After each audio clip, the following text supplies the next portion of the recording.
Mesdames et messieurs, bonjour.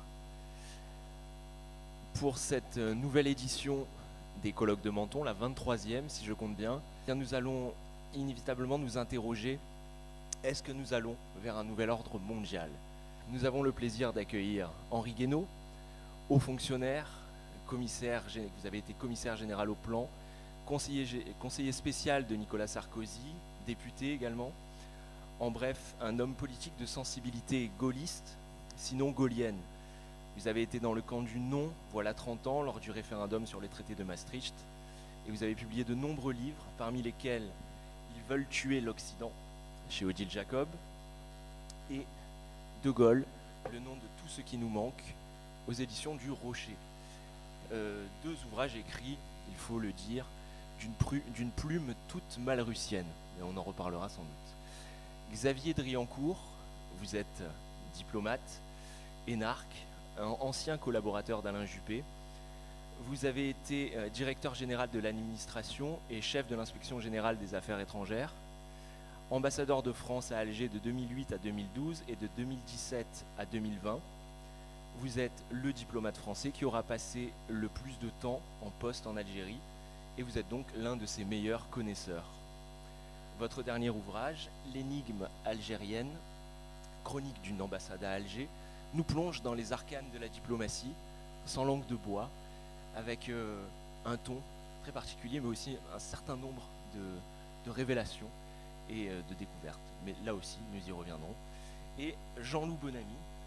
Jean-Loup Bonamy, vous êtes normalien, professeur agrégé de philosophie, vous êtes spécialiste de philosophie politique et de géopolitique.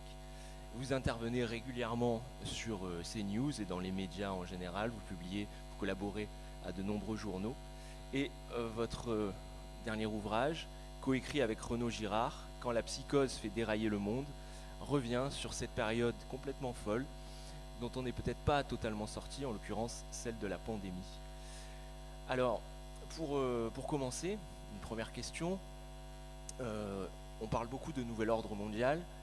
Mais pour autant, est-ce qu'on n'assisterait pas à un retour à cette bipolarité caractéristique de la guerre froide? Est-ce que finalement, ces blocs de l'Est, de l'Ouest, ne seraient pas reconstitués? Et est-ce qu'on n'assisterait pas aux mêmes dynamiques? C'est une question générale qui s'adresse à tous les trois et je suis curieux d'entendre votre point de vue là-dessus. Henri Guénaud.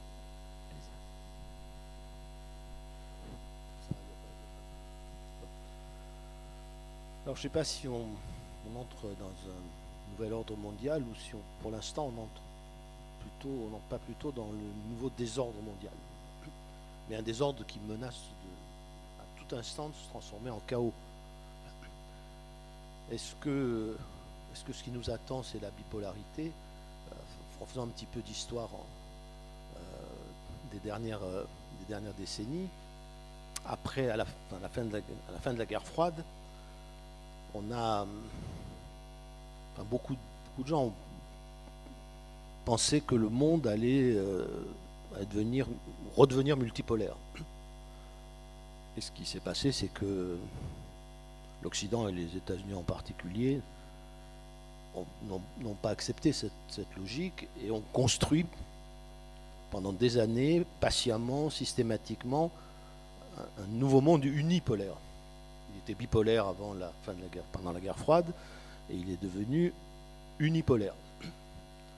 Et de là résultent beaucoup de nos difficultés actuelles, à mon sens, beaucoup des désordres actuels, parce que à la fin de la guerre froide, la décolonisation avait déjà eu lieu, et on était à un moment où se tournait la page d'une très longue histoire qu'on pourrait appeler l'occidentalisation du monde, qui commence vers peut-être le XVe siècle et qui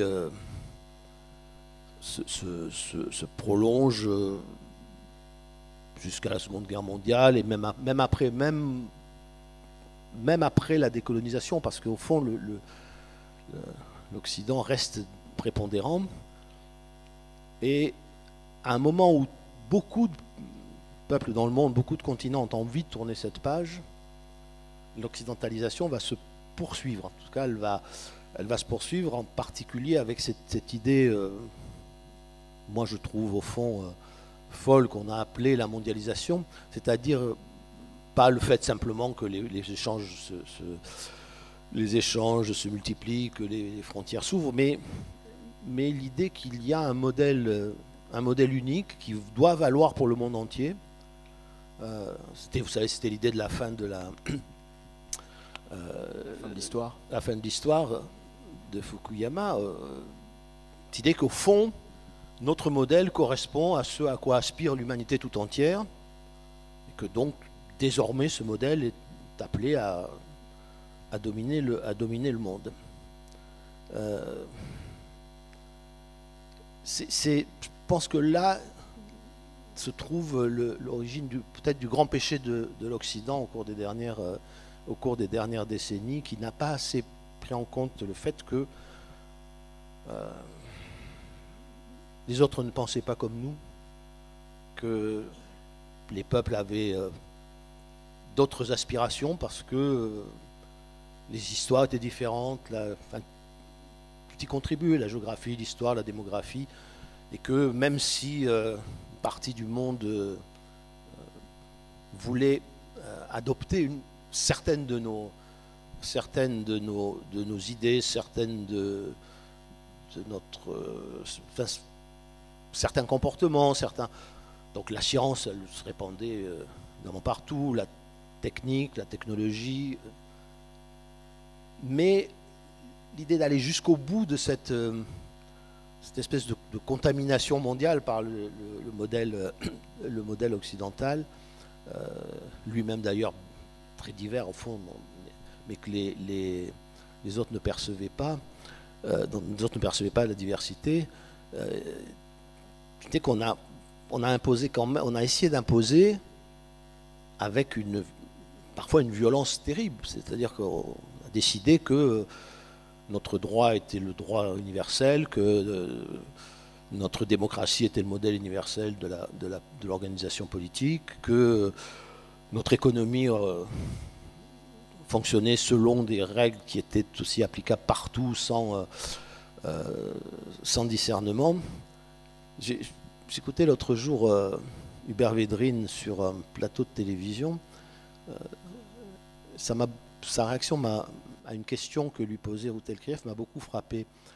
Parler vous savez, du sujet qui nous préoccupe tous, hein, c'est-à-dire la guerre en Ukraine, l'avenir de l'Ukraine, de la Russie. Et Routelkrieff disait, mais bon, il faudra bien quand même que Poutine soit jugé pour ses crimes. Et Hubert Védrine, impassible, très, très calme, lui dit, mais premièrement, vous allez aller le chercher comment? Il faut peut-être dire la vérité, arrêtez de penser qu'on va pouvoir aller le chercher pour le traîner devant un tribunal pénal. Et elle lui dit, mais oui, mais quand même, nos valeurs, les valeurs universelles, exigent qu'il soit jugé, qu'il soit condamné. Et il lui a répondu ceci. Je crois qu'il n'y a pas de meilleure réponse que celle-là. Il lui a dit, mais vous voulez le juger au nom de quoi? Au nom de nos valeurs. Mais nos valeurs ne sont pas forcément les valeurs du reste du monde. Voilà. Et je pense que c'est là-dessus qu'il faut s'arrêter, où nous arrivons à la fin de cette nouvelle page de l'occidentalisation du monde, marquée d'ailleurs par des violences énormes. Il faut se souvenir, malgré tout, la Yougoslavie, l'Irak.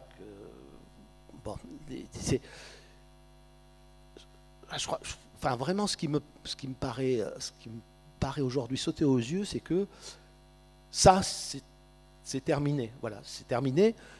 Une bonne partie du monde, et la plupart des pays émergents, n'en veulent pas. Et en particulier, tous les pays, toutes les civilisations, surtout, toutes les cultures qui se sont senties brimées ou opprimées pendant des siècles, mais qui se souviennent de ce qu'elles ont été. Alors, la Russie, bien sûr, mais la Chine, l'Inde, la Turquie, l'Iran. réclame aujourd'hui un rôle dans le monde dont elle considère qu'on, jusqu'à présent, on ne leur a pas reconnu. Enfin, voilà, je pense que c'est ça qui va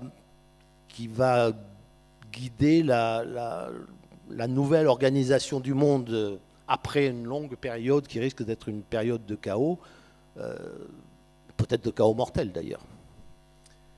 Donc une nouvelle page s'écrit selon vous. Et qu'en pense le diplomate Xavier Driancourt?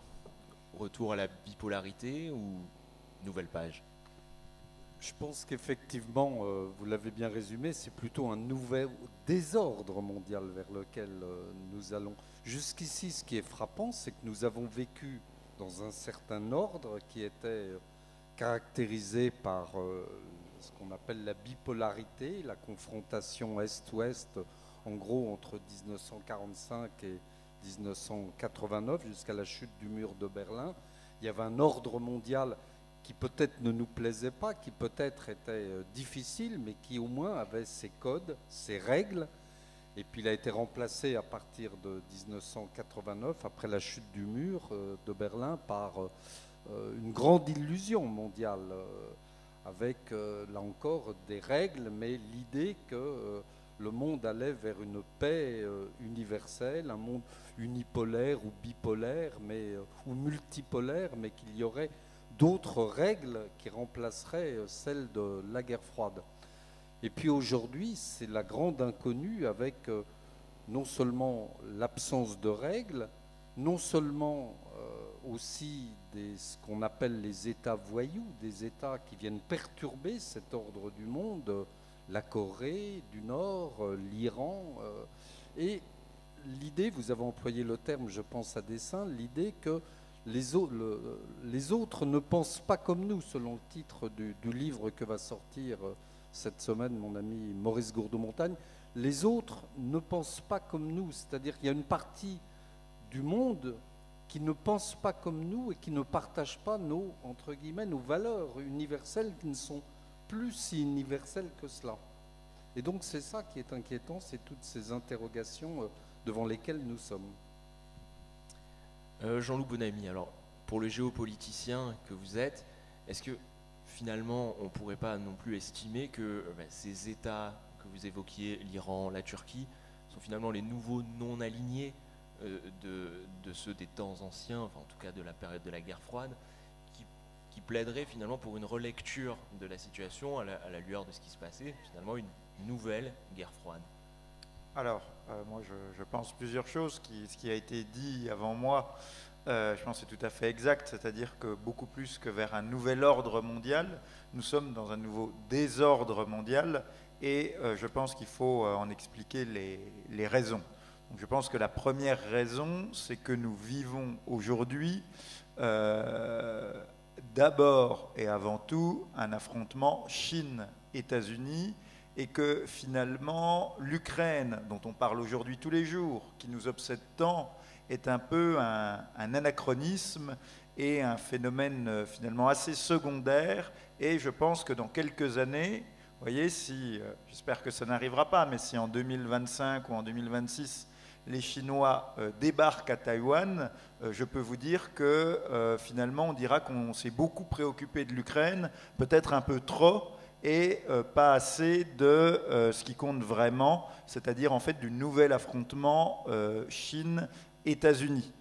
Et d'autant plus qu'entre la Russie et les États-Unis, ce sont deux pays qui se connaissent bien. Vous savez que l'Alaska, l'un des États des États-Unis, était russe. Et c'est les Russes, c'est les tsars, qui ont vendu l'Alaska aux États-Unis. Ensuite, il y a eu 45 ans de guerre froide. Donc la Russie et les États-Unis, ce sont deux pays qui se connaissent. Il y a ce qu'on appelle une grammaire de la conflictualité entre les deux. Ils savent jusqu'où ne pas aller trop loin. Alors qu'entre la Chine et les États-Unis, ce sont deux pays avec un écart culturel plus important qu'entre la Russie et les États-Unis. La Russie et les États-Unis, bon, il y a des différences culturelles énormes, mais ce sont deux pays occidentaux, ce sont deux pays chrétiens. La Chine et les États-Unis, ce sont des différences culturelles abyssales. Et ce sont deux pays qui se connaissent moins bien et qui n'ont pas toute cette grammaire de la conflictualité, qui n'ont pas toute cette habitude de la gestion de leurs conflits. Et donc, un conflit entre Chine et États-Unis peut être très inquiétant. Donc je pense que ça, c'est la première chose à retenir, c'est qu'il ne faut pas se laisser abuser, malgré le caractère spectaculaire et dangereux, parce que les choses peuvent toujours déraper, malgré le caractère spectaculaire et dangereux de la situation entre la Russie et les États-Unis, c'est finalement très secondaire par rapport à l'enjeu qui va nous concerner ces 50 prochaines années, voire plus, à savoir Chine, États-Unis, qui me paraît être un problème en fait beaucoup plus grave. Donc ça, c'est le premier point. Le deuxième point, c'est que nous vivons une période de mondialisation qui tend à dissoudre et à affaiblir les États, ce qui précipite le désordre. Et à affaiblir les États, non seulement, disons, à rogner sur les prérogatives des États puissants et anciens, mais également à complètement démanteler les États les plus faibles. C'est-à-dire que la mondialisation, vous aviez avant la structure de l'État qui était une structure verticale, et qu'aujourd'hui, les évolutions technologiques, les évolutions économiques, la mondialisation, ce que je vous dis là est très, très banal, et je pense que Régis Debray le dirait bien mieux que moi, mais tout ça fait voler en éclats, les États les plus fragiles, et installe des zones de chaos total, par exemple, au cœur de l'Afrique. Donc je pense que ça, c'est le deuxième facteur à prendre en compte.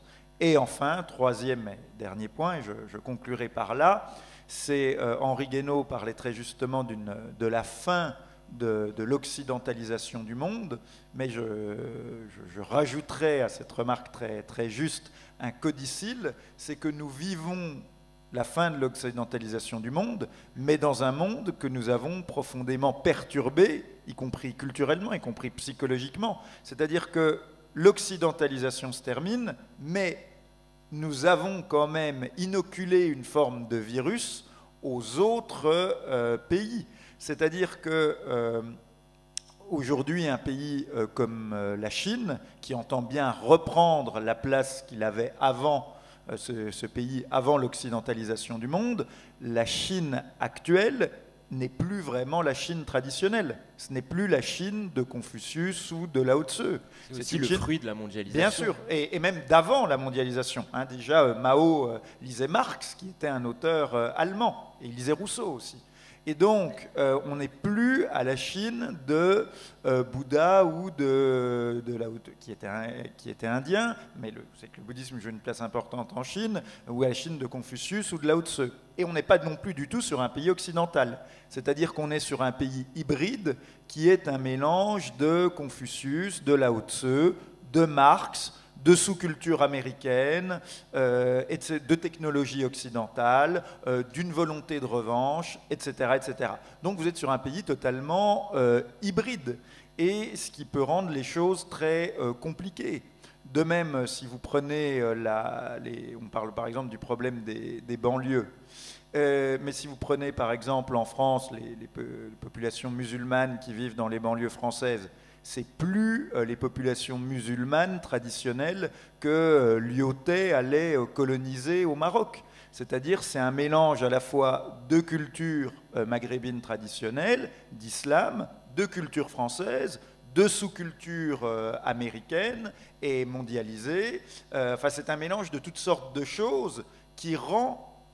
Et nous sommes tous dans ce cas-là. Je veux dire, même la France n'est pas, et on peut le déplorer, n'est plus vraiment la France de Racine ou de Victor Hugo. C'est un mélange de plusieurs choses. C'est un mélange de la France, de Napoléon, de Racine, de Victor Hugo, de sous-culture américaine, maintenant d'une immigration de plus en plus importante. Donc on voit que dans énormément de pays du monde, et notamment de pays non occidentaux, on a affaire à des hybrides culturel et psychologique. C'est-à-dire que si vous prenez la Chine pour un pays occidental, vous vous plantez largement. Et en effet, comme le dit Maurice Gourdeau-Montagne, les autres ne pensent pas comme nous. Donc les Chinois ne pensent pas comme nous et ils veulent récupérer leur place. Et les Chinois ne sont pas du tout occidentaux. Mais en même temps, ils ne sont plus vraiment complètement chinois comme ils pouvaient l'être au XVIIIe siècle. Puisque l'Occident, l'occidentalisation du monde a inoculé une sorte de virus qui fait, même au sens informatique, plus qu'au sens biologique, au sens informatique, qui fait de ces pays des hybrides. La Turquie, c'est un mélange de plein de choses. C'est un mélange de Mustafa Kemal, d'islamisme, de valeurs occidentales, de mondialisation. Et c'est ça qui va rendre les choses très dures à gérer. Par rapport à un monde ancien où les espaces civilisationnels étaient, même s'il y a toujours eu des mélanges, mais étaient plus clairement compartimentés, aujourd'hui, on se dirige vers des choses, ou vers un état des choses, selon moi, je peux me tromper, j'espère d'ailleurs que je me trompe, mais où tout va être plus difficile à saisir, parce que tout va être mélangé, avec une bonne dose d'Occident dedans, mais sans être l'Occident, et en étant éventuellement contre l'Occident. Oui, on viendra précisément. On viendra précisément sur cette évolution de l'Occident, ou ce déclin, plus précisément à travers vos deux ouvrages. Mais juste avant, vous évoquiez, Henri Guénaud et Xavier Driancourt, des valeurs universelles, des valeurs occidentales, et le fait que tout le monde ne pense pas comme nous. Il y a un point qui soulève pas mal de controverses, c'est-à-dire que ces valeurs universelles ne sont pas toujours respectées par ceux qui les portent. Et je pense par exemple à l'invasion de l'Irak en 2003. L'invasion d'un État souverain sur des prétextes fallacieux, c'est finalement exactement ce qu'on condamne à juste titre de la part de la Russie. Comment composer en tant que promoteur de ces valeurs universelles avec ce décalage finalement? Est-ce qu'il n'est pas trop gros? Je pense que c'est pire que ça. C'est-à-dire que l'occidentalisation du monde, elle est allée pendant des siècles avec une affirmation de soi très forte de la part de l'Occident et une confiance en lui-même, dans sa civilisation, dans sa culture, dans sa science, très grande, très profonde. Aujourd'hui, l'Occident, non seulement ne respecte pas ses valeurs quand il essaie de les imposer aux autres par des moyens. Bon, vous avez cité l'Irak, vous pouvez citer. Il y en a d'autres. Vous pouvez aller demander aux Serbes aussi ce qu'ils en pensent. Bon, et même aux Africains. Enfin, voilà, c'est vrai que on pourra en parler longuement, mais c'est pas le sujet de la réunion d'aujourd'hui. C'est vrai que l'affaire, par exemple, libyenne, a été très mal vécue par beaucoup d'Africains. C'est pas parce que ils avaient un amour particulier pour Kadhafi, pas plus que une partie du monde qui soit arabo-musulman ou russe, on avait un amour particulier pour Saddam Hussein, mais cette brutalité de l'Occident qui ne respecte pas les règles qu'il entend imposer aux autres est évidemment un problème majeur, et on voit bien qu'il est aussi au cœur de nos difficultés actuelles. Mais il y a pire que ça, il y a le fait aussi que l'Occident ne croit plus lui-même à ses valeurs dans sa propre vie, dans sa propre existence. Enfin, on n'avait pas vu depuis longtemps les germes d'une telle crise de civilisation. C'est-à-dire comment une civilisation aussi en crise que la nôtre, qu'elle soit européenne ou nord-américaine, peut-il revendiquer d'imposer son modèle de civilisation au monde? On ne va pas refaire la liste interminable des signes annonciateurs de cette crise de civilisation, mais enfin, le monde entier a vu la prise d'assaut du Capitole. Mais qui aurait imaginé cela? C'est-à-dire que les États-Unis, la société américaine a montré ses fractures profondes. On a vu en France, le monde entier assistait aussi au pillage de l'Arc de Triomphe. Enfin, je veux dire, encore une fois, cette espèce de violence qui est en train de détruire nos propres sociétés, au moment où nous essayons de faire croire au monde qu'elles sont un exemple à suivre, un modèle à suivre. Je pense que là, on est au cœur d'un quelque chose de tragique, c'est-à-dire qu'il n'y a pas d'issue en fait dans ce combat pour l'Occident, pour réoccidentaliser le monde. Bon. Et je ferai moi aussi un codicile à ce que vient de dire Jean Bonamy, c'est que non, c'est pas secondaire l'Ukraine dans cette histoire, mais pas du tout. C'est la bombe à fragmentation que l'apparent ordre du monde qui régnait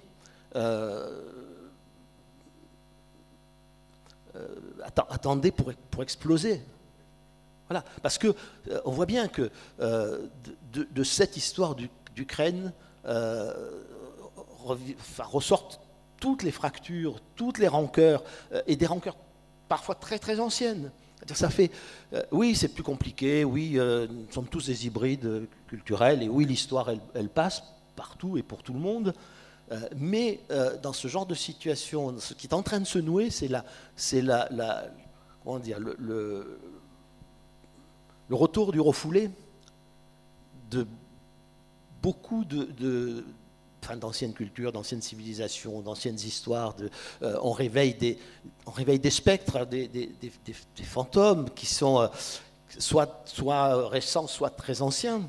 C'est-à-dire que ce que réveille le conflit ukrainien est en réalité très profond, parce que d'abord c'est un endroit où se sont nouées toutes sortes de crises. Oui, d'accord, on est chrétien, et moi je pense que la Russie est une branche, mais c'est une branche très particulière de l'Occident.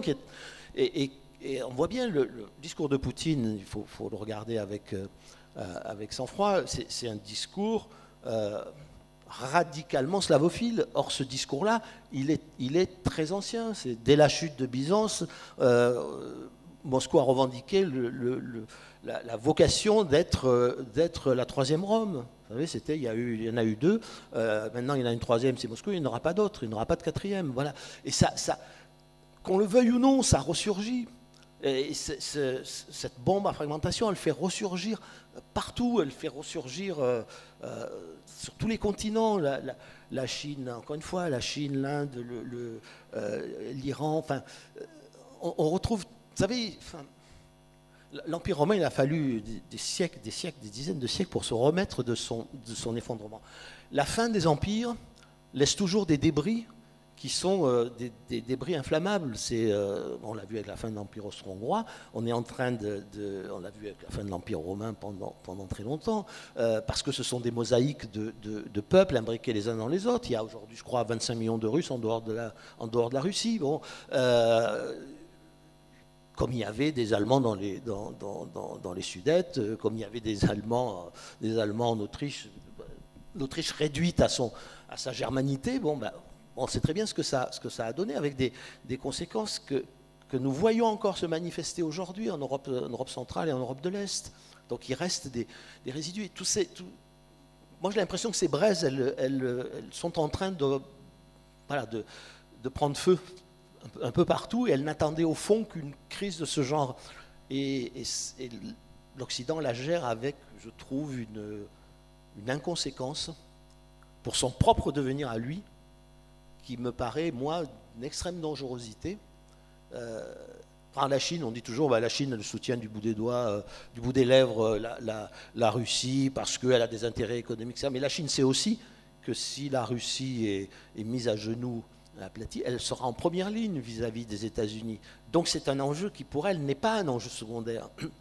Voilà, même si elle hésite à s'engager plus avant dans le conflit. Et si on regarde l'état du monde, regardez toutes ces vieilles rancœurs, toutes ces vieilles divisions, toutes ces violences anciennes qui ressortent. Un des barils de poudre aujourd'hui de l'Europe se trouve encore une fois dans les Balkans. Et tout ça n'est pas sans rapport, évidemment, avec les anciennes relations dans le monde orthodoxe qu'avait la Russie avec la Serbie. Erdogan rêve, même s'il en parle un peu moins aujourd'hui, mais il rêve avec beaucoup d'autres d'un retour à l'Empire ottoman. Il y a ces vieux fantômes d'empire, l'Empire perse, ces vieux fantômes d'empire, les débris qu'ils ont laissés, que nous avons mis sous le boisseau pendant très longtemps. Donc je pense que ce n'est pas secondaire, et que ce désordre qui menace de tourner au chaos tragique, il est à prendre très au sérieux et que l'Occident est mal armé moralement et spirituellement pour y résister, enfin, et pour remettre de l'ordre là-dedans. Il ne pourra pas remettre de l'ordre tout seul. Voilà, il n'en a plus les moyens matériels, plus non plus les moyens intellectuels et encore une fois spirituels, culturels, civilisationnels. Voilà, je crois que c'est ça qui doit nous préoccuper aujourd'hui le plus. Posez-vous une question. Que restera-t-il de l'Europe après cette histoire si le monde se fracture en une nouvelle guerre froide qui n'aura pas forcément la même allure et ne sera peut-être pas bipolaire, hein. L'Europe qui n'a pas de matières premières, l'Europe qui est absolument dépendante du reste du monde, non seulement pour le présent avec les énergies fossiles, mais même pour l'avenir avec les métaux qui sont nécessaires, les matières premières nécessaires à sa révolution numérique, etc.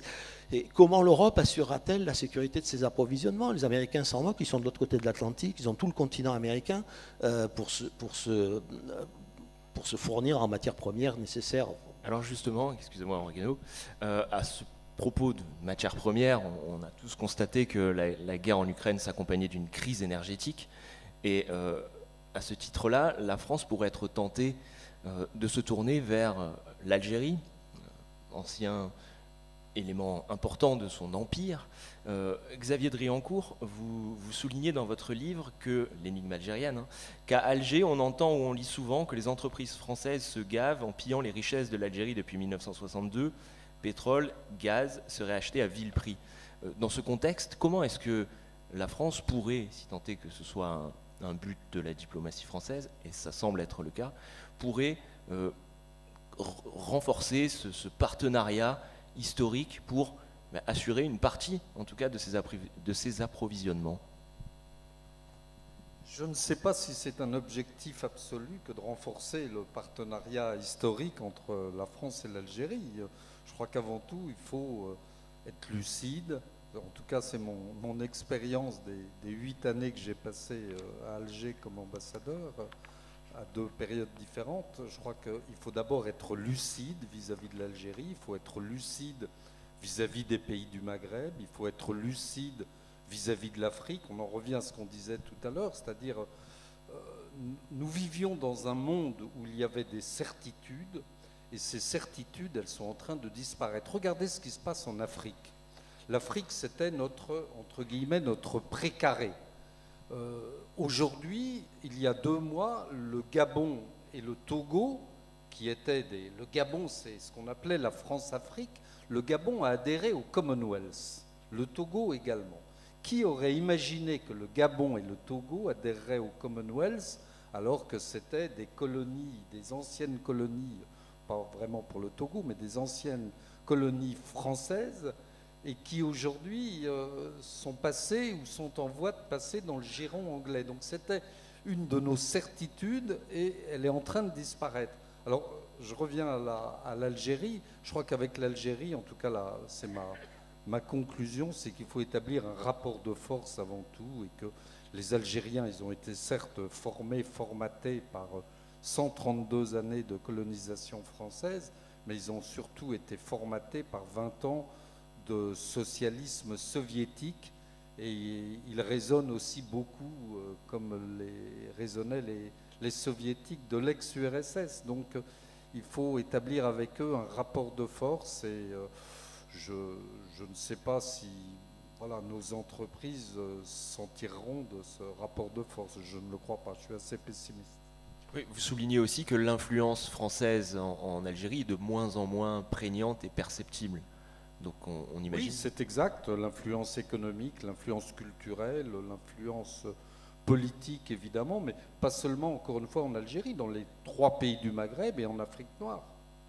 Alors d'une manière générale, on assiste, et vous l'avez un petit peu souligné, à une redistribution, à une évolution des zones d'influence traditionnelles, ou en tout cas héritées de la période récente.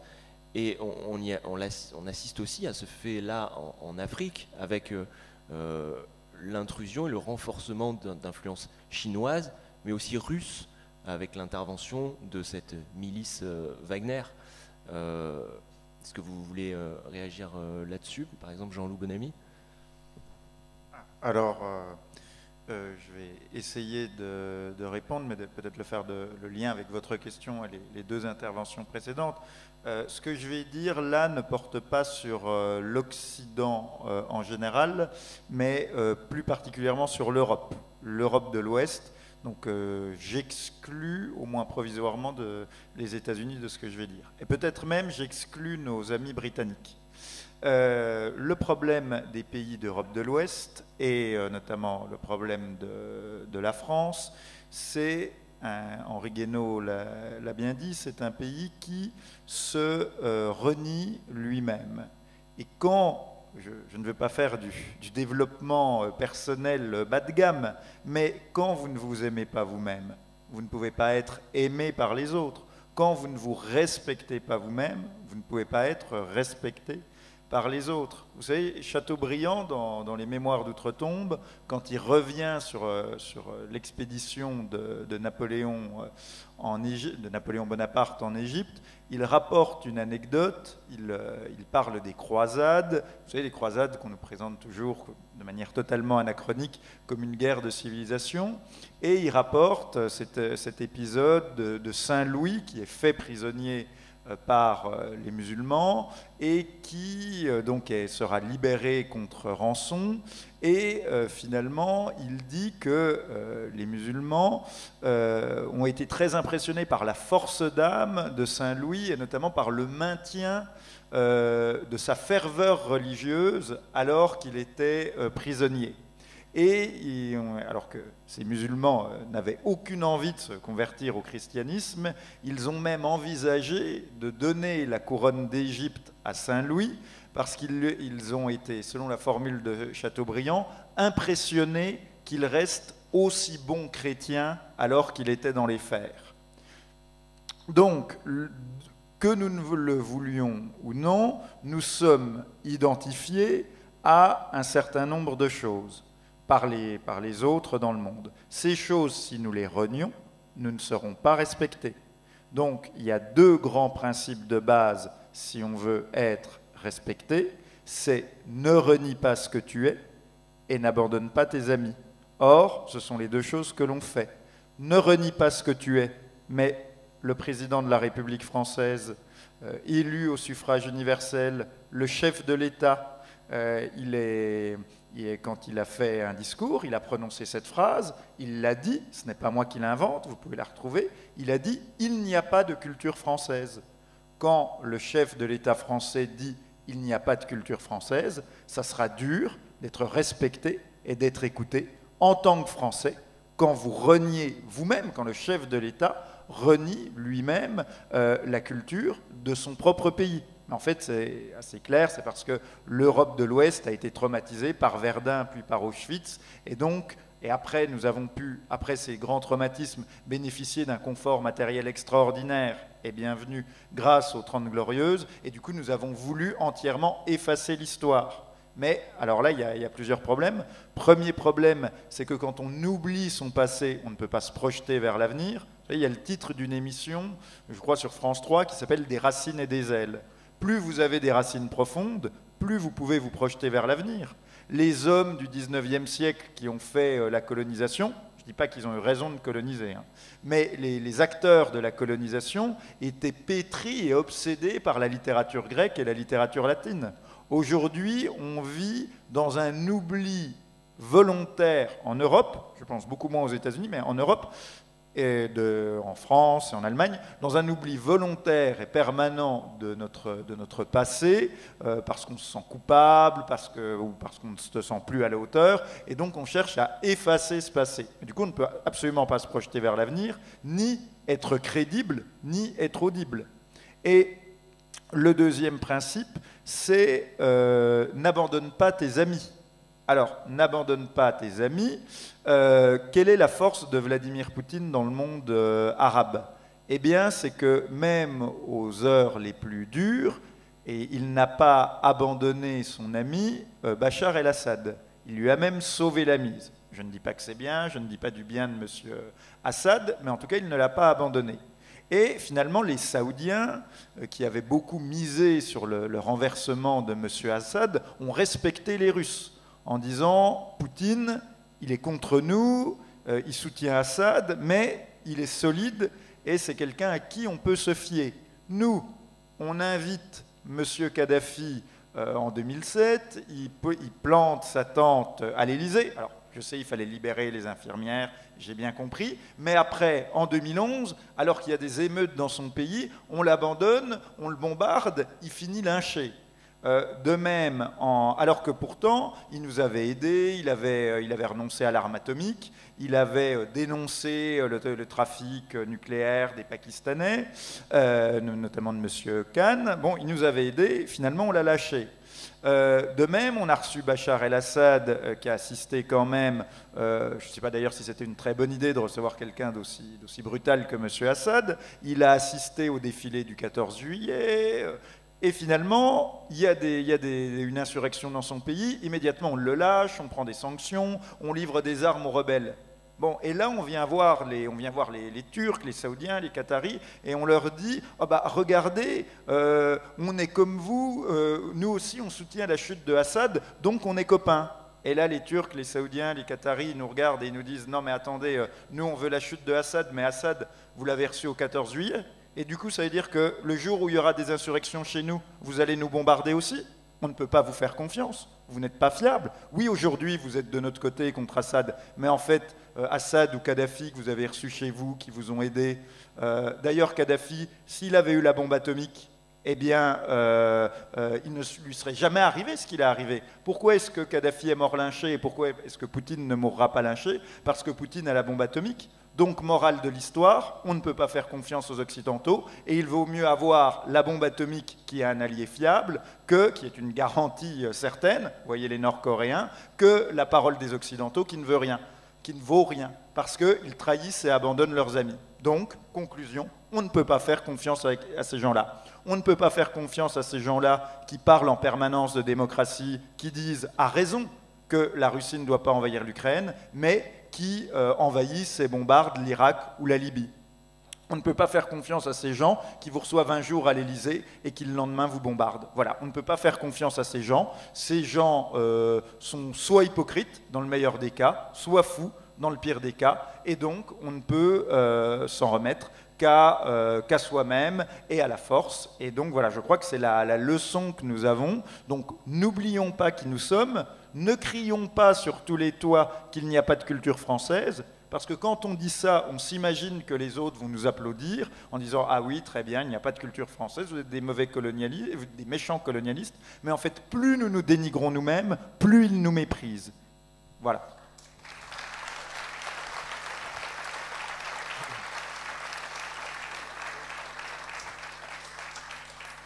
Ce qui rejoint, il me semble, pleinement le positionnement d'Henri Guénaud, je cite un passage de De Gaulle, le nom de tout ce qui nous manque, et c'est un constat qui résonne comme une évidence.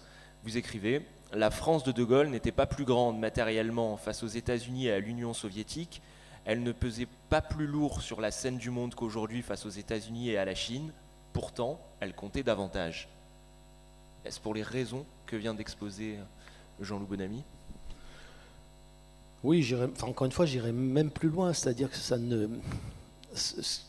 qu'il décrit ne concerne pas seulement les dirigeants, ça ne concerne pas seulement les régimes qui cherchent des appuis, qui ont peur d'être trahis par l'Occident, ça concerne aussi les populations. Et nous sommes responsables de cette vulnérabilité que nous avons nous-mêmes nourrie. Enfin, l'histoire africaine est quand même très, très révélatrice. Alors d'abord, Xavier Driancourt le disait bien pour l'Algérie, mais c'est vrai pour beaucoup de pays qu'on appelait jadis du tiers-monde, c'est que le socialisme soviétique a imprégné ces pays-là. Enfin, il faut se souvenir de l'Égypte, de beaucoup de pays africains. C'est-à-dire que les Russes, quand ils vont en Afrique aujourd'hui, ils ne sont pas tout à fait en terre inconnue. Ils sont, en tout cas, ils peuvent se raccrocher à une histoire de solidarité avec un certain nombre d'anciens colonisés contre le colonisateur. Bon, donc ils jouent beaucoup là-dessus. Et nous avons, encore une fois, nous leur avons donné la corde pour nous pendre. Enfin, je veux dire, c'est pas un hasard si, effectivement, Wagner, qui en fait est une force militaire parfaitement inefficace, qui fait plus de prédation que... Mais c'est pas par hasard s'ils sont au Mali, au Burkina Faso, en Centrafrique, au Mozambique, en Éthiopie, au Soudan, enfin bon, c'est...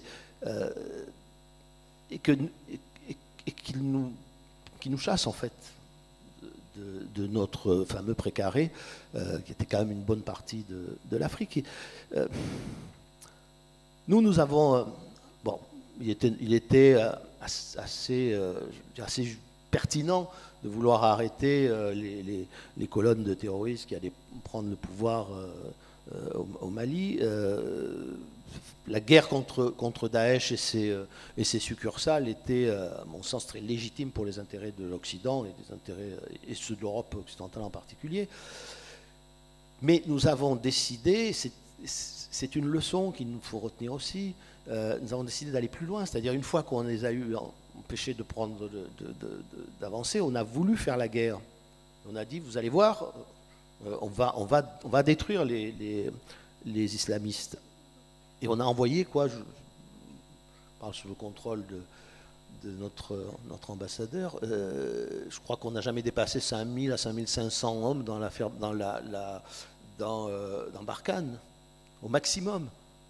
Bon, vous regardez l'étendue du territoire à couvrir, le type de guerre, avec des gens qui arrivent à moto ou en 4x4 de façon très, très éparpillée, vous voyez bien qu'avec 5000 soldats, vous ne pouvez pas gagner cette guerre.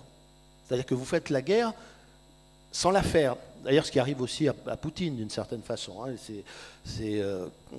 au moment du printemps de Prague, ils envoient 500 000 hommes à Prague. Et là, ils en envoient, pour un pays avec lequel il va falloir faire la guerre à une bonne partie de la population, ils en envoient moins de 200 000. Enfin, et moins de 200 000, ça veut dire peut-être, je ne sais pas, 150 000, même pas, combattants. Bon. Donc la guerre, on ne la fait pas à moitié. Si on veut avoir une chance de la gagner, il faut la faire vraiment. Mais faire vraiment la guerre dans le Sahel, c'était envoyer les 2 tiers de l'armée française. Enfin, bon. Et donc ça, c'était impossible. C'est-à-dire qu'on a fait quelque chose qu'on n'avait pas les moyens de faire. Et ça s'est retourné contre nous, puisque que disent les populations locales? Disent, mais ils sont là, comme des colonisateurs, qui ne nous protègent même pas. Et ça allume la propagande anti-française, c'est nourri de cette image. Hein. Et ça doit nous amener aussi à une réflexion sur la guerre. C'est-à-dire que... la guerre, on la fait ou on ne la fait pas, et il faut bien savoir une chose, c'est que quand on entre en guerre, on ne sait jamais jusqu'où on va aller. Jamais. C'est-à-dire qu'on est toujours amené, presque toujours, à faire des choses qu'on n'aurait jamais pensé faire. Et ce n'est pas vrai seulement pour les Allemands, c'est pas vrai seulement pour les Russes, c'est pas vrai seulement pour tous ceux qui ont combattu l'Occident, c'est vrai aussi pour l'Occident. On a d'ailleurs posé la question à Churchill au début de la guerre. Certains parlementaires britanniques ont dit qu'il faut bombarder les populations civiles. Il a répondu, moi je fais faisons la guerre aux militaires et pas aux civils. Et en 1943, Churchill et Roosevelt décident de bombarder les populations civiles.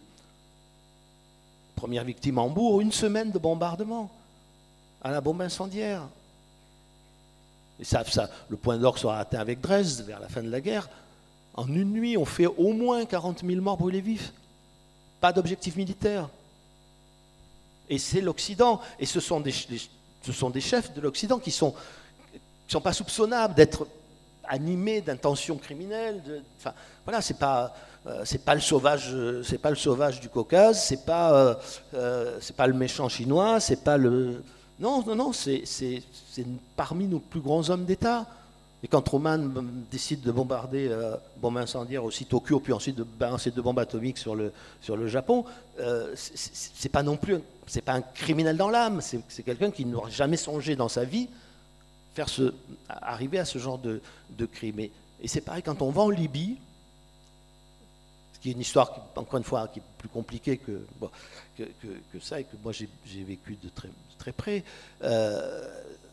savez, on vient de dire au président de la République, comme ils l'ont fait d'ailleurs, comme l'ont fait les démocrates libyens avec à tous les chefs d'État et de gouvernement européens, si vous ne nous aidez pas, à Benghazi, il va tuer tout le monde. Or, ce qu'on avait comme renseignement montrait que cette affirmation n'était pas dénuée de fondement. Bon, le président de la République se trouve en face de sa conscience, c'est-à-dire, est-ce que j'ai le droit de laisser tuer 1 million de personnes? Alors, il n'en aurait peut-être pas tué 1 million, mais... Bon. Alors maintenant, les experts disent, après coup, disent oui, mais il ne l'aurait pas fait, etc. Enfin, en tout cas, le doute était là, et en conscience, finit par dire, je ne peux pas ne pas intervenir. Mais on dit, on va simplement bombarder les colonnes de chars. Mais non, quand on commence à bombarder les colonnes de chars, c'est-à-dire qu'on commence à faire la guerre, on finit par aller toujours plus loin. Voilà. Et donc, et après d'ailleurs, on n'assume pas parce que c'est très compliqué. C'est une fois qu'on a eu changé de majorité, de gouvernement et de président, c'est vrai d'ailleurs pour les autres Européens, tout le monde a abandonné la Libye. Et voyez la complexité, si vous restez pour essayer d'aider à reconstruire, on vous accuse de coloniser le pays, vous finissez souvent par partir d'une façon un peu honteuse, comme en Afghanistan, comme partout. Et si vous partez, vous laissez le chaos. C'était évident que dans ce pays tribal, on aurait le chaos. Et ce chaos, aujourd'hui, il est terrifiant. Voilà, quant à la Syrie, là aussi, c'est un vrai. Je trouve que c'est un cas d'école. D'abord, Bachar el-Assad, il n'avait pas l'air aussi méchant avant que. Moi, je l'ai vu le moment où on l'a invité pour le sommet sur la Méditerranée. Bon, je crois qu'il était dentiste à Londres avant d'être.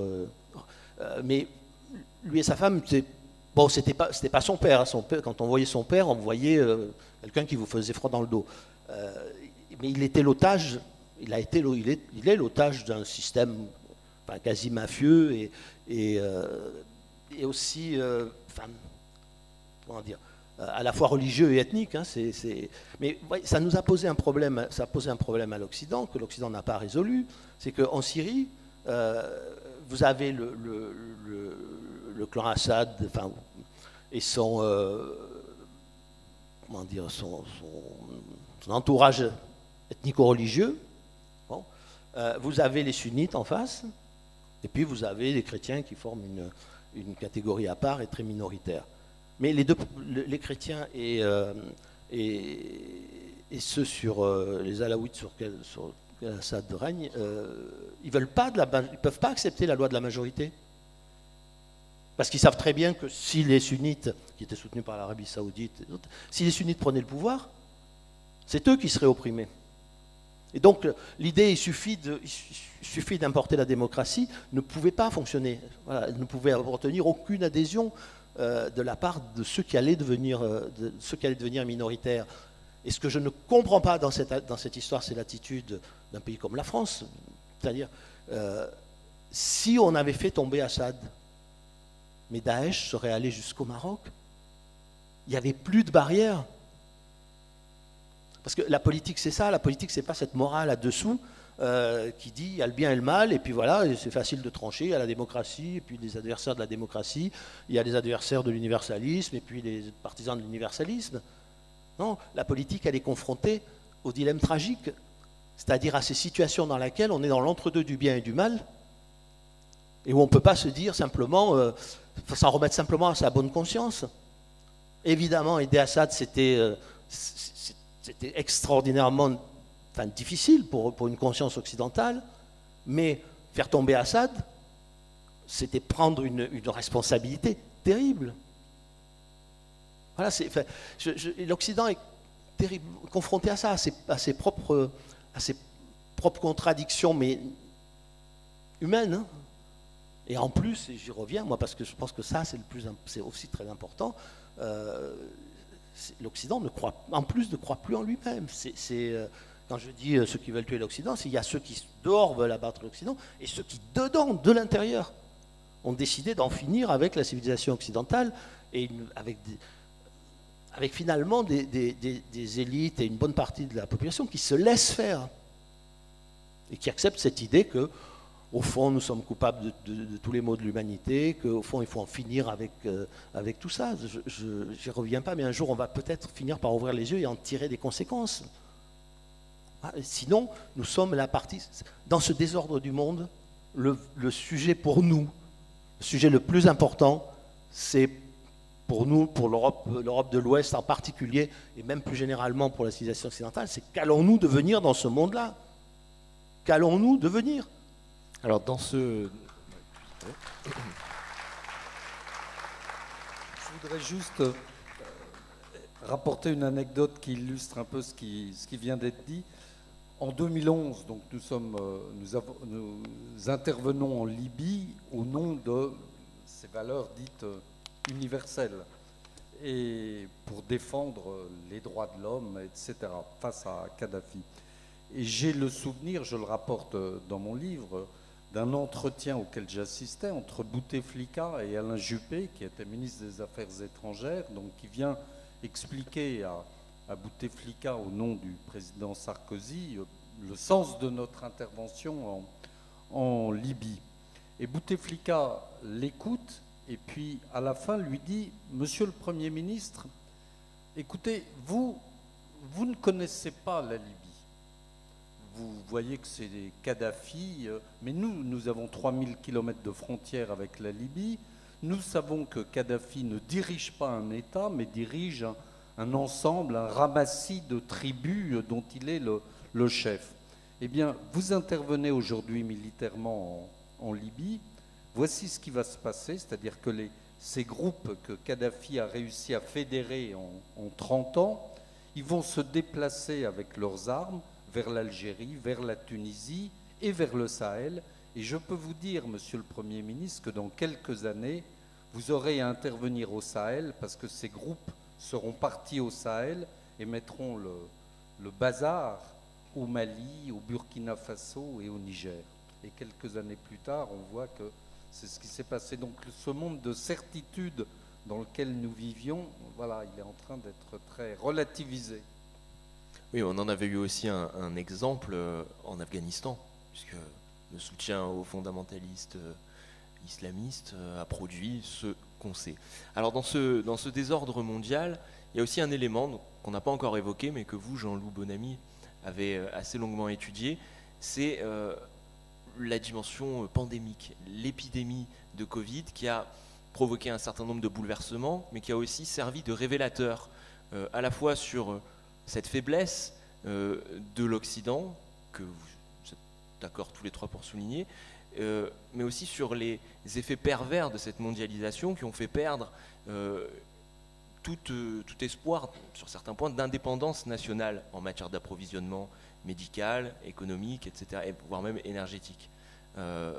Donc, quelle place dans ce nouvel ordre mondial pour ces pandémies, ces phénomènes épidémiques qui ont complètement désagrégé le monde pendant une certaine période, de façon sans doute disproportionnée? C'est ce que vous soulignez dans votre essai. Alors, je vais vous répondre, simplement très brièvement simplement, j'ai trouvé que l'anecdote racontée par monsieur l'ambassadeur était passionnante et je pense qu'elle révèle quelque chose, c'est que les pays occidentaux, et notamment la France, justement, le reste du monde ne pense pas comme nous, c'est le titre du livre de Maurice Gourdeau-Montagne, et nous-mêmes, nous ne comprenons pas toujours, ou nous ne comprenons plus comment fonctionne le reste du monde, et nous avons tendance à projeter nos propres schémas sur les autres. Et notamment, nous sommes complètement, on l'a vu en Irak, on l'a vu en Syrie, on l'a vu en Afghanistan, on le voit au Sahel, en Libye, on le voit au Sahel et plus largement en Afrique. Nous avons beaucoup de mal à comprendre la réalité ethnique et ou tribale d'un certain nombre de pays dans lesquels nous intervenons. Alors je rapporte juste deux anecdotes. La première vient du colonel Michel Goya. Et Michel Goya, on l'envoie en Afghanistan. Et là, en Afghanistan, donc, il collabore avec l'armée nationale afghane. Vous savez, celle qui a été financée grâce à vos impôts, et aux impôts américains, aux impôts britanniques, des milliards et des milliards de dollars, et qui s'est effondrée comme un château de cartes devant les talibans il y a un an. celle-là même, celle pour laquelle on a payé. Et il s'est rendu compte d'une chose, c'est que, par exemple, dans le bureau où il était, à Kaboul, il y avait un conflit entre des militaires de l'armée afghane, donc normalement une armée dans laquelle il n'y a pas d'ethnie, qui est l'armée de l'État afghan unitaire. Il s'est rendu compte qu'il y avait un conflit entre des membres des militaires issus de l'ethnie Hazara chiite et des militaires de l'ethnie Pashtun, parce que les Pashtuns s'étaient imaginés, à tort ou à raison, que leur calculatrice qu'ils avaient dans leur bureau était plus petite que celle des militaires Hazara, et donc ils y voyaient là une forme de favoritisme et de discrimination humiliante envers les Pashtuns. Hein. Et de même, nous, notre obsession, quand on intervient en Afrique, encore, on peut repenser à François Mitterrand, discours de la Baule, tout ça, notre obsession en Afrique, c'est de dire il faut des élections. Voilà. On dit il faut de la démocratie. Moi, quand j'entends il faut de la démocratie en Afrique, je suis d'accord. Mais par contre, quand j'entends il faut des élections, là, je m'inquiète un peu, parce qu'une élection en Afrique, c'est quoi? Dans des pays très jeunes, dans des pays où une partie de la population n'est pas forcément alphabétisée, là je parle vraiment de l'Afrique noire, de l'Afrique subsaharienne, où les États-nations sont très faibles, qui est entièrement dominée par le phénomène ethnique, où les frontières ont été découpées n'importe comment par les anciens colonisateurs français et britanniques. Donc vous avez des gens d'ethnies différentes dans le même pays, vous avez des gens d'une même ethnie qui sont coupés par une frontière et donc dans deux pays différents. Quand on fait des élections, il se passe quoi? Eh bien, ça devient une arithmétique ethnique. Les gens votent pour le candidat de leur ethnie, les Peuls votent pour les Peuls, etc., etc. Et donc, si vous appartenez à une ethnie minoritaire, vous vous retrouvez automatiquement mis en minorité politique et vous risquez d'être spolié économiquement par l'ethnie majoritaire qui aura pris le pouvoir, d'être discriminé, d'être brimé. Il ne vous reste plus qu'une seule solution, c'est de prendre les armes. Et donc l'obsession pour le fétichisme électoral, à terme, ce sont des affrontements violents. Voilà. C'est exactement ça que ça veut dire. Et donc pas plus de démocratie, mais simplement plus de violence. Et de même, je pense que c'est bien le cas en Algérie, comme je le disais en Afghanistan. Vous savez, en Afghanistan, sur les milliards et les milliards qu'on a dépensés, on estime que 90% n'ont jamais atteint leur cible et ont été détournés. Tellement la corruption est énorme, il n'y a que 10% qui auraient vraiment atteint la cible de l'aide civile ou militaire prévue. Je pense qu'en Algérie aussi, la corruption est un phénomène endémique. On tend aussi, d'un point de vue très angélique, à complètement négliger les réalités de la corruption. Donc voilà, ça c'est ce que je vais dire. Maintenant, sur le côté pandémique, oui, je pense que la pandémie a changé beaucoup de choses, pas forcément en bien. Vous voyez, là, je m'inquiète. Vous savez qu'il y a une crise énergétique en France qui s'explique par différentes choses. Un peu par M. Poutine, beaucoup par notre incurie depuis l'élection de François Hollande sur le nucléaire, et fermeture de Fessenheim, non-entretien des centrales, non-recrutement du personnel. Et donc j'ai vu que par exemple la faculté de Strasbourg allait fermer ses locaux 15 jours de plus pour limiter la consommation d'énergie. Bon, je peux me tromper, mais je pense qu'une telle idée, qu'un tel réflexe ne serait jamais survenu s'il n'y avait pas eu le Covid et les confinements qui avaient préparé les esprits à ce genre de restrictions et de renoncements. C'est-à-dire que la période du Covid a introduit beaucoup de réflexes, et on va pouvoir reprendre les logiques de passe vaccinal et de QR code, ou les logiques de confinement et de restriction, pour les appliquer à d'autres domaines, par exemple à la question énergétique. Et ça, déjà, c'est l'une des choses qui m'inquiète, c'est les mauvaises habitudes. Moi-même, bon, ça va mieux cette année, mais l'an dernier, en tant que professeur de lycée, alors qu'on avait déjà pas mal passé le gros de la crise Covid et que ça n'avait plus de rapport avec le Covid, j'ai été surpris de voir les nouvelles habitudes d'absentéisme prises par les élèves qu'ils n'avaient pas avant la crise du Covid. Et l'an dernier, alors qu'on était normalement à temps plein, qu'il n'y avait plus de restrictions, il y avait quand même un taux d'absentéisme nouveau et totalement alarmant. On a pris de mauvaises habitudes à tout point de vue, du point de vue des libertés individuelles, du point de vue que dès qu'il y a un problème, on prend des restrictions, on ferme, du point de vue de l'absentéisme, tant scolaire que professionnel. Je vois bien que le Covid nous a donné de mauvais réflexes dont il serait urgent de se débarrasser. Et également, alors là je vais le dire moins bien qu'Henri Guénaud, qui a eu la lucidité depuis plus de 25 ans, même depuis 30 ans, d'être un grand pourfendeur de cette folie qu'est la mondialisation, mais c'est on s'est rendu compte, et notamment dans le cas de la France, qui a un déficit commercial absolument abyssal, hein, notre déficit commercial c'est le plus élevé d'Europe, on s'est rendu compte de notre fragilité et de notre dépendance. On s'est rendu compte, par exemple, en 2020, que 80% des médicaments consommés en France n'étaient plus fabriqués en France, et que pour une bonne partie des produits pharmaceutiques ou hospitaliers, vous êtes dépendant de la Chine. La Chine, c'est-à-dire un régime totalitaire, hein, il y a 2 millions de musulmans enfermés dans des camps de concentration en Chine, les Ouïghours.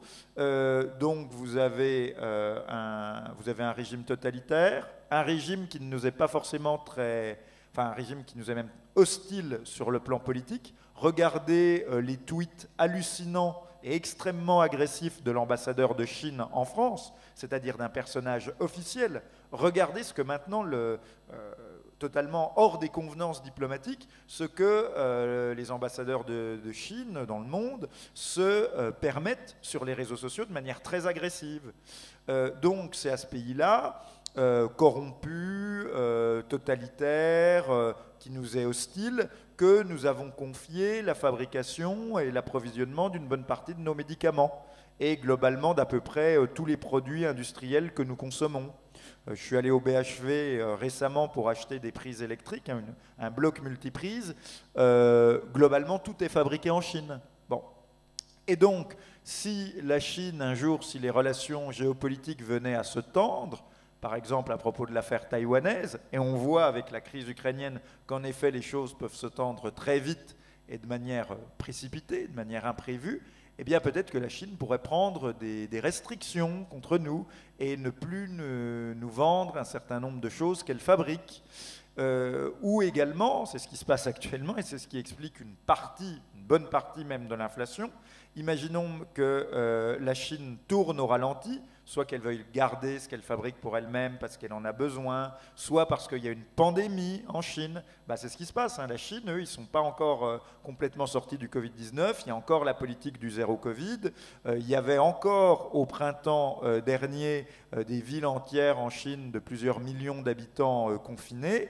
Et bien du coup, ça fait tourner la machine économique au ralenti et ça fait monter les prix en France. Mais peut-être que si ces choses, on les fabriquait nous-mêmes chez nous, hein, elles coûteraient peut-être un peu plus cher, mais on n'aurait pas détruit des millions d'emplois, et on aurait peut-être des fractures sociales moins importantes, et deux, on serait stratégiquement moins dépendant. Donc en cas de problème, on pourrait consommer nous-mêmes ces produits que nous aurions eus, comme nos amis allemands qui n'ont pas commis la même erreur, que nous aurions eu la bonne idée de toujours produire chez nous. Donc, ça, c'est des choses que montre le Covid, c'est vraiment la folie de la mondialisation. Et si cette folie de la mondialisation continue, eh bien, plus il y aura de troubles géopolitiques, plus les conséquences économiques seront lourdes, parce que plus vous vous mettez sous la dépendance d'autrui, plus vous faites des ensembles interpénétrés et interconnectés, eh bien, plus en cas de crise, vous êtes fragile. Plus en cas de crise, vous êtes fragile. Donc, alors que si vous fabriquez les choses sur place, vous êtes moins fragile. C'est peut-être plus cher et les actionnaires font moins de bénéfices, mais vous êtes moins fragile. Et également, c'est que si la mondialisation continue, les pandémies vont se multiplier et s'accélérer. Alors, il y a toujours eu des pandémies, hein, pas vous renvoyer à la grande peste noire, mais simplement, aujourd'hui, si vous faites de la mondialisation, ça veut dire que vous faites de la déforestation. C'est-à-dire que vous allez dans des endroits, dans des forêts, dans des grottes, où il n'était pas forcément prévu que l'homme aille et que vous allez vous mettre en contact avec toutes sortes d'espèces animales très sympathiques qui vont en fait vous refiler plein de jolis micro-organismes. Donc la mondialisation favorise les pandémies, même s'il y en a toujours eu, la mondialisation les favorise, et elle accélère également leur diffusion. Ce qui fait qu'aujourd'hui, avec les moyens scientifiques qu'on a, vous voyez qu'on a produit des vaccins assez rapidement, si une pandémie se répand à un rythme à peu près classique, on a le temps de réagir. Seulement là, les pandémies par la mondialisation, elles sont considérablement accélérées. Donc le Covid commence en Chine probablement en fait, d'après les informations qu'on a aujourd'hui, à l'été 2019, un peu plus tôt que ce qu'on pensait, mais 5 ou 6 mois après, vous aviez les premiers cas en France, c'est-à-dire c'est très rapide. Et seulement 1 ou 2 mois après la révélation médiatique de l'existence du Covid, vous aviez les premiers cas en France. Donc la mondialisation, à la fois, elle accélère les pandémies et en même temps, elle nous fragilise puisqu'elle nous met entre les mains d'États comme la Chine, qui nous sont potentiellement hostiles ou qui peuvent être eux-mêmes paralysés pour des raisons internes, comme par le Covid. Donc je pense qu'il est urgent de revenir à une grande relocalisation des activités productives. Et c'est là que doit être le vrai « quoi qu'il en coûte », c'est remettre des usines dans le pays.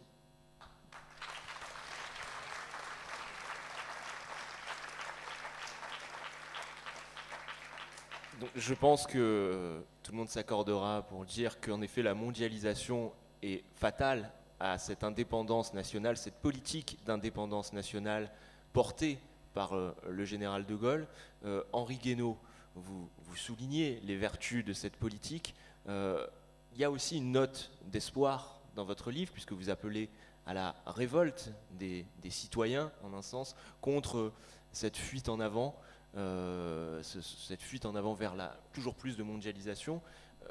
Est-ce que vous partagez le constat de Jean-Loup Bonamy sur les modalités de sortie d'une mondialisation mortifère et fatale à l'indépendance nationale de la France, mais aussi d'une manière plus générale de l'Union européenne?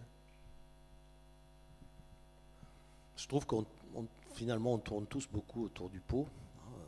Voilà, c'est quand même beaucoup de choses qu'on dit. D'abord sur la pandémie, c'est pas la pandémie qui est en cause, c'est la manière dont nous avons réagi à la pandémie.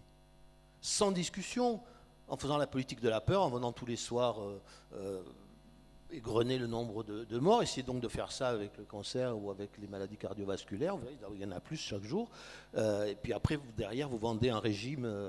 un régime officiel, voilà, maintenant vous devez manger ça, sinon vous allez tous mourir. Enfin, je veux dire que si j'étais méchant, alors ça m'est arrivé de dire ça pendant la pandémie, je vous ressortirais des textes des années sombres dans lesquels on emploie les mêmes mots. Les mêmes mots. Il y a un magnifique discours du maréchal en 1940 où il dit nos relâchements sont la cause de notre défaite, nos relâchements. Voilà. Et donc, on n'a pas arrêté de nous dire, les Français ils se relâchent, c'est ça qui... Enfin, on a enfermé tout le monde, on n'avait jamais fait ça dans l'histoire du monde. Jamais, même au Moyen-Âge. Au Moyen-Âge, on enfermait des villes, on enfermait des provinces, on l'a fait à Marseille et à la Provence, au moment de la peste noire au XVIIe siècle, la dernière grande épidémie de peste noire, début du XVIIIe. Mais on n'enfermait pas les gens chez eux. On est allé chercher ce modèle en Chine, dans une espèce à la fois de perte de sang-froid, de panique, puis ensuite... pardon, mais moi je l'ai ressenti comme ça, avec cette espèce de jouissance malsaine du pouvoir dont on peut reculer sans arrêt les limites, jusqu'à vous dire mais attendez, moi je considère que tel le produit est essentiel à votre vie et tel autre pas. Bon. Mais est-ce que tout le monde s'en rend bien compte de ce que nous avons fait nous-mêmes avec nos propres libertés et même notre propre dignité? Quand un gendarme se met en face de la voiture pour vous interdire d'aller assister aux derniers instants de votre père, comme c'est arrivé, est-ce que nous avons bien conscience de ce qui se passe, de ce que nous avons fait, de ce que nous avons accepté? Et personne n'a... Enfin, comment voulez-vous que l'Occident assure son avenir, que l'Europe assure son avenir, que la France même ait un avenir, à partir du moment où, pendant cette crise, par exemple, aucun parti, aucune voix politique ne s'est élevée juste pour demander un débat, pour peser le pour et le contre des mesures qui étaient prises. Il sort aux États-Unis maintenant des études très sérieuses sur ce que nous disent la statistique et l'économétrie sur les effets du confinement. Et personne n'en parle. Personne, on n'a même pas le courage de tirer les leçons, après coup, de ce que nous avons fait pour peut-être éviter de refaire les mêmes erreurs dans l'avenir. Et tout est comme ça. On parle de la mondialisation, c'est pareil. La mondialisation, c'est un mot valise. Si la mondialisation, ça veut dire des sociétés ouvertes et des économies ouvertes, oui, c'est bon pour la prospérité, c'est bon pour la civilisation. Les civilisations qui s'enferment sur elles-mêmes, elles sont condamnées à se rétrécir et à régresser et à mourir. Bon. Mais là, ce n'est pas de ça dont il s'agit. Ce que nous appelons mondialisation, c'est une idéologie du modèle unique. Et c'est une politique. Elle n'est pas venue toute seule, la mondialisation. Ça a été voulu par l'Occident, voulu par les élites occidentales. Et ça voulait...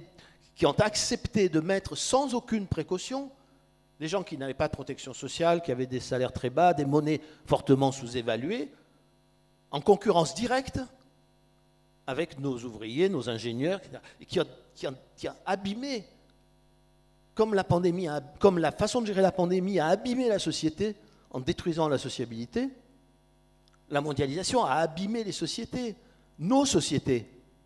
Et encore une fois, regardez les États-Unis. Regardez ce pays coupé en deux. Mais la France, c'est pareil, l'Angleterre, c'est pareil. L'Allemagne, contrairement à ce qu'on dit, c'est la même chose.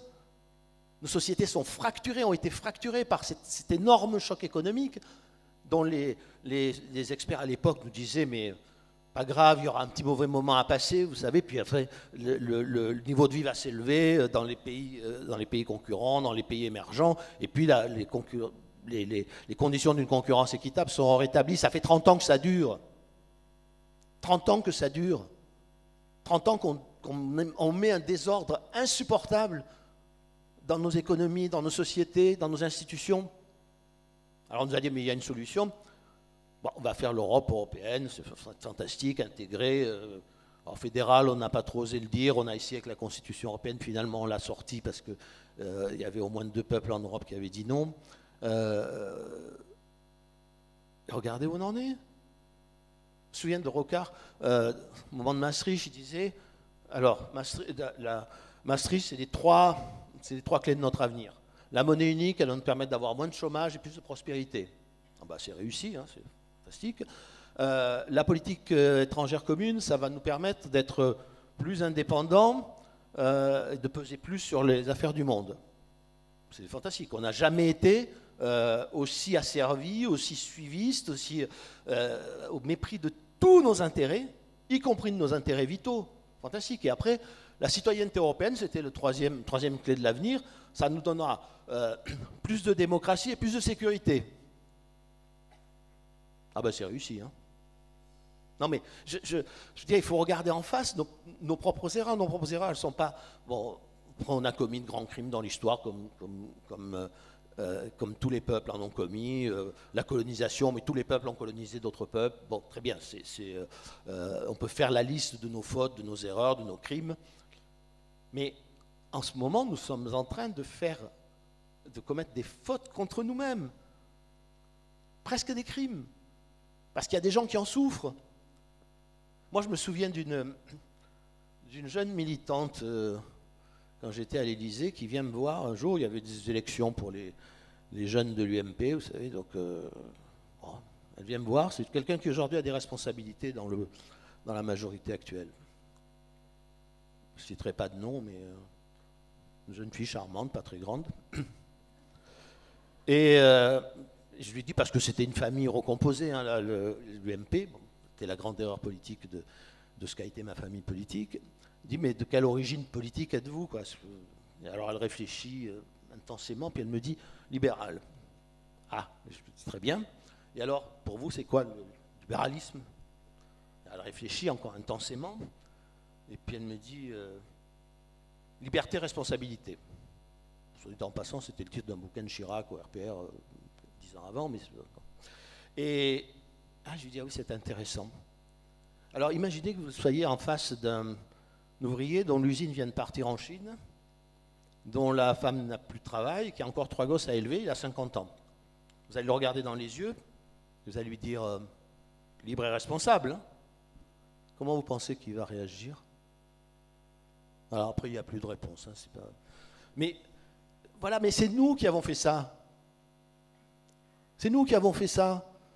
Moi, je me souviens d'avoir reçu M. Monti à l'Élysée après la crise de 2008 où l'Europe l'avait chargé d'une mission, lui, l'ancien commissaire à la concurrence, pour essayer de voir comment on pouvait ajuster la Constitution européenne, le marché unique, ses règles, compte tenu des leçons qu'on pouvait tirer de la crise.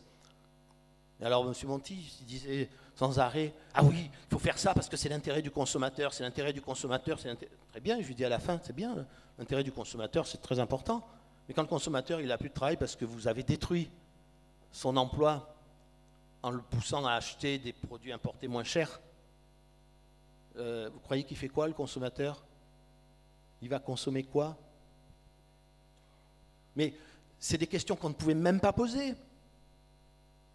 Ouais, je vais finir, mais je vais vous dire, non mais si, parce que ça nous concerne tous. Enfin, je veux dire, c'est bien, il y a les dictateurs chinois, le dictateur russe, le dictateur syrien, les Africains qui ne comprennent rien, d'accord. Mais nous, est-ce que nous sommes capables de réfléchir et de tirer les leçons de ce que nous avons fait, de ce que nous faisons? Moi, j'étais maître de conférence à Sciences Po au moment du traité de Maastricht.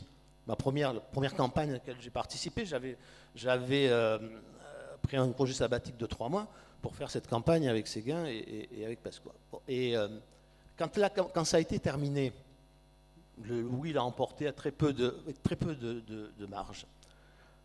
Tous les enseignants de Sciences Po ont reçu une lettre du directeur de l'époque qui disait ceci: le non a failli l'emporter. Il faut que nous nous interrogions sur notre responsabilité de pédagogue. Vous vous rendez compte, nous ne les avions pas assez formés à dire oui. Justement, à dire oui, voilà. Et est-ce qu'on peut s'interroger maintenant sur tout ce que nous avons fait et sur tout ce que nous sommes en train de faire et qui nous condamne à un avenir sinistre? Pardon, cette société, elle est sur le point de craquer, où les gens sont sur le point de s'affronter. Dans tout l'Occident, voulant la démocratie chez les autres, toutes nos démocraties sont en crise, et en crise profonde. Et la démocratie, elle ne résistera peut-être pas très longtemps en Occident, plus qu'elle ne résiste ailleurs si on continue comme ça. Voilà, j'avais envie de dire ça, et puis voilà, je vous l'ai dit.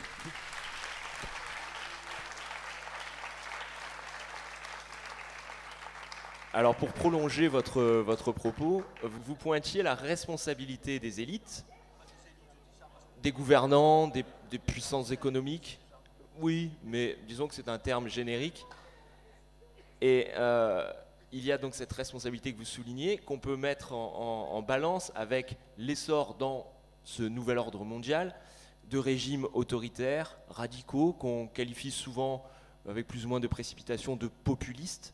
Alors on l'a vu aux États-Unis, on l'a vu depuis peu en Italie, en Hongrie, en Turquie. Est-ce que c'est lié finalement, ces deux phénomènes, cette émergence entre... Alors ma question s'adresse à tous les trois, mais peut-être Xavier Driancourt, en tant que diplomate, vous avez sans doute le recul suffisant et nécessaire pour observer cette évolution. Oui, moi ce qui me frappe surtout, c'est l'élargissement de l'Europe qui aujourd'hui n'a plus aucun sens. Parce que demain on va avoir... on est une Europe à 27, on va sans doute avoir dans quelques années les 5 ou 6 pays des Balkans, après-demain la Géorgie, l'Ukraine évidemment. C'est-à-dire qu'est-ce que feront ces 40 pays sur la scène mondiale? Est-ce qu'on n'est pas en train de se tirer une balle dans le pied parce que on ne pourra pas parler à 47 ou à 42 ou 43 sur la scène mondiale. C'était compliqué à 6, rappelez-vous, à 9 déjà, mais qu'est-ce que ce sera demain? Je pense qu'il faut trouver des solidarités un peu hautes. Alors je reviens à l'Algérie ou au Maghreb, je pense que il y avait l'UPM, mais l'UPM, bon, il y a les pays du Nord, la Lituanie, l'Estonie, la Finlande, qui n'ont aucune relation avec les pays du Maghreb et qui ne les connaissent pas. Je pense qu'avec ces pays-là, il faut qu'il y ait l'Espagne, l'Italie et la France qui s'adressent au Maroc, la Tunisie et l'Algérie. 3 et 3, on a les mêmes problèmes, les problèmes économiques, les problèmes énergétiques, des problèmes migratoires à traiter ensemble, mais on ne peut pas les traiter à 27, à 40 ou à 47. Donc il faut réfléchir à l'architecture de nos solidarités. Alors, avant de faire circuler le micro dans le public, le temps passe trop vite, on aurait pu parler du poids de l'écologie dans ce nouvel ordre mondial aussi, cette crise migratoire. Ce sera sans doute l'occasion de votre échange, de vos échanges que vous pourrez avoir par la suite. Mais pour conclure, je vous demanderai à tous les trois, et si possible de façon assez concise, ce que les citoyens peuvent faire, quel rôle les citoyens peuvent jouer de manière concrète pour peser sur l'évolution de ce nouvel ordre mondial. On va refaire un petit tour de table. Jean-Loup Bonamy, vous êtes enseignant, il y a sans doute un rôle à jouer à ce niveau-là, mais par-delà, pour les citoyens français, mais aussi européens, et puis d'ailleurs. Moi, je pense que la question est assez difficile, mais je pense que tout à l'heure, quand vous avez présenté les choses, vous avez fait une liste, vous avez dit régime populiste, régime autoritaire. Alors, moi, je pense qu'il est fondamental de distinguer les deux, parce que les dirigeants populistes dont on a parlé, M. Trump, ou M. Johnson, ce sont des dirigeants d'États démocratiques et qui ont été élus démocratiquement, qui à aucun moment n'ont menacé la démocratie dans leur pays. M. Johnson, qui vient de l'élite britannique, il a été porté au pouvoir démocratiquement. Il y a eu un référendum, il a suivi et appliqué à la lettre le résultat de ce référendum. À un moment, il a perdu le pouvoir, il l'a quitté récemment sans la moindre difficulté. Donc il y a, ce qui n'est pas le cas de Trump, mais ouais. Même M. Trump a quitté le pouvoir, il n'y a pas eu de guerre civile aux États-Unis, il n'y a pas eu...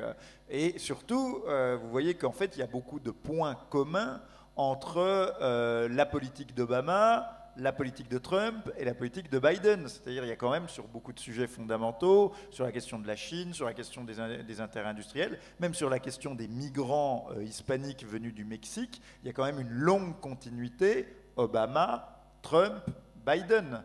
Et Obama, dans son genre, en fait, si vous regardez les thèmes de la première élection de 2008, annonçait déjà un certain nombre de thèmes du Trumpisme. Et lui-même apparaissait comme une forme de populiste par rapport à sa rivale au sein du Parti démocrate, qui était Hillary Clinton, la grande représentante de l'establishment. Donc, le populisme, dont Barack Obama a été l'une des premières figures, ce dont on s'est mal rendu compte en France, mais vous voyez qu'il y a un électorat qui a été commun avec Trump. Par exemple, les ouvriers de l'industrie automobile en Pennsylvanie et dans ce type d'État du Nord-Est, ils ont voté Obama en 2008, ils ont revoté pour lui en 2012, ils ont voté pour Trump en 2016. Et il y a une continuité sur certains points, pas sur tous, pas sur les questions culturelles par exemple, mais sur d'autres points, il y a quand même une continuité Obama, Trump, Biden. Et donc, le populisme ne me paraît pas du tout, dans les régimes démocratiques, ne me paraît pas l'ennemi de la démocratie, voire dans certains cas, il est plutôt l'expression d'une vitalité démocratique qui essaye de se défendre face à des empiétements antidémocratiques. Et donc ça n'a rien à voir avec les régimes autoritaires. Régime autoritaire, il n'y a pas d'élection, c'est la Chine, on met des caméras à reconnaissance faciale et on enferme 2 millions de musulmans dans des camps. Ça, c'est un régime autoritaire. Trump, Johnson ou en France, que ce soit Mélenchon ou Marine Le Pen, c'est pas ça. C'est des gens qui, de manière peut-être excessive et caricaturale, essayent de défendre la démocratie face aux empiétements dont elle est victime. Alors je ne dis pas du tout qu'ils s'y prennent bien, je ne dis pas du tout que c'est la bonne méthode ni sur la forme ni sur le fond, mais en tout cas, c'est les citoyens, puisque c'est votre question, qui se sentent pris d'une dépossession démocratique par la mondialisation, par des élites qui ne veulent plus jouer le jeu de la démocratie, dans notre cas, par l'Union européenne. Et voilà. Et enfin, pour conclure, moi je pense qu'il y a un vrai problème avec l'Union européenne. Il y avait cette excellente union d'idées d'une union pour la Méditerranée. Elle a été sabotée par les Allemands qui n'en voulaient pas, parce que le but de l'Allemagne, c'est de détruire méthodiquement tout ce qui reste de la puissance française. Couple franco-allemand, ça n'existe pas en Allemagne, et les Allemands n'en parlent jamais, et leur seul but, c'est de liquider la France, que ce soit le nucléaire ou l'Union pour la Méditerranée. Et parce qu'ils ne veulent pas qu'on puisse faire au Maghreb ce qu'eux ont très bien fait avec l'Europe centrale, la République tchèque, la Slovaquie, c'est-à-dire avoir une sorte de partenariat privilégié d'Interland. Donc les Allemands ont saboté ça. Et l'Union européenne elle-même, le problème, c'est qu'elle était censée nous protéger de la mondialisation. Or, elle est victime d'une idéologie complètement mondialiste et libre-échangiste. Je rapporte juste un élément, c'est que vous savez que les panneaux solaires en Chine sont fabriqués à perte par les industriels chinois. Et comment est-ce qu'ils survivent? Grâce aux subventions de l'État chinois. Et donc ils sont produits à perte, mais subventionnés au maximum par l'État chinois, afin de tuer toute concurrence étrangère et qu'il y ait un monopole chinois sur la production des panneaux solaires. Bon. Vous avez une PME allemande, SolarWorld, qui produit toujours des panneaux solaires en Allemagne, qui s'est plaint de ce dumping à la Commission européenne. Et ils avaient raison. Cette PME a fait quelque chose de tout à fait louable.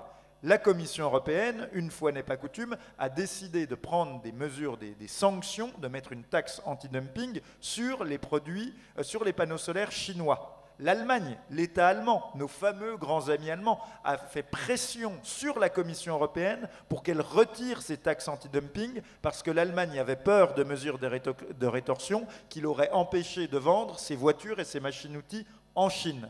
Donc on voit aujourd'hui qu'il y a un problème pour la France avec le comportement, on va dire, non coopératif de l'Allemagne et avec l'idéologie mondialiste de l'Union européenne, elle-même dominée par l'Allemagne. Et je pense qu'un jour, de même qu'il faut faire preuve de lucidité sur la question de nos relations avec les États du Maghreb, de même il faudra faire preuve de lucidité sur la question de nos relations avec l'Allemagne. Et j'ai l'impression que là, les citoyens n'ont pas conscience de l'ampleur des enjeux germaniques et européens pour la France.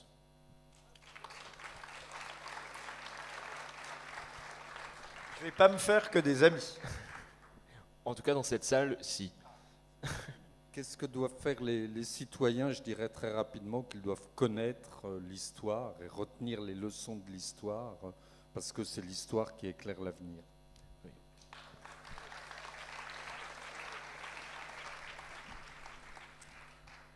Oui, vous avez raison, monsieur l'ambassadeur, mais il faudrait peut-être dire, disions ça aussi à ceux qui nous gouvernent. Oui, mais et à ceux qui enseignent. Voilà, c'est le sort qu'on a fait subir depuis le début des années 80 à l'enseignement en France, à l'école, à l'université, etc. Voilà, nous sommes confrontés aujourd'hui à ces conséquences. Donc les citoyens, oui, et ceux qui gouvernent aussi, je veux dire, ceux qui gouvernent à la fois la politique, l'économie, la société, les médias, tirer les leçons de l'histoire. Mais dans un Occident où tout le monde pense aujourd'hui que l'histoire commence avec lui, c'est une tâche assez compliquée. Voilà, mais que doivent faire les citoyens? Il y a quand même quelque chose de paradoxal. On dit la démocratie pour le monde entier. La démocratie, ça suppose que les citoyens s'occupent des affaires de la cité.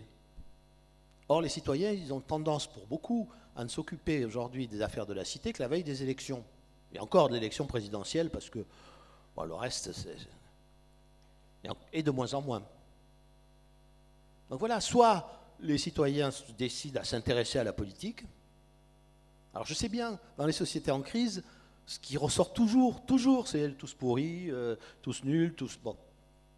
Mais une fois qu'on a dit ça, est-ce qu'on est prêt à s'intéresser à la politique?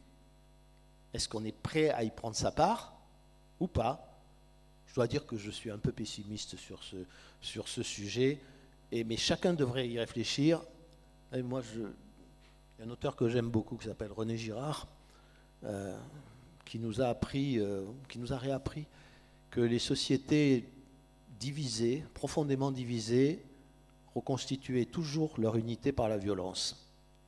Et ce qui est devant nous, c'est exactement cela.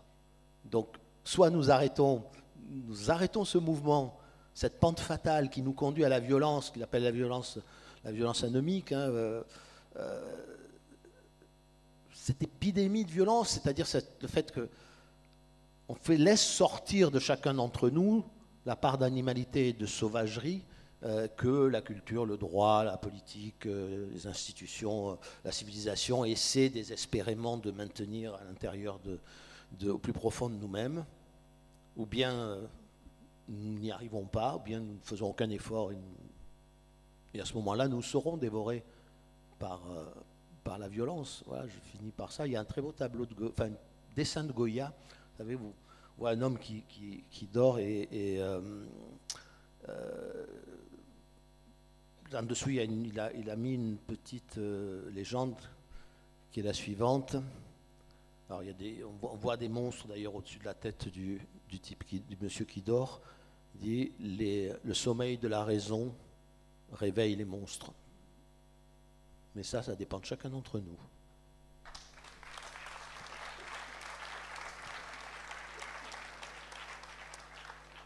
Merci à nos trois intervenants qui ont... Vous rejoignez également, tout gaulliste que vous soyez, un point de vue churchillien, puisque Churchill disait « Un peuple qui ignore son passé se condamne à le revivre », ce qui est une évidence. Merci à tous les trois. Juste après.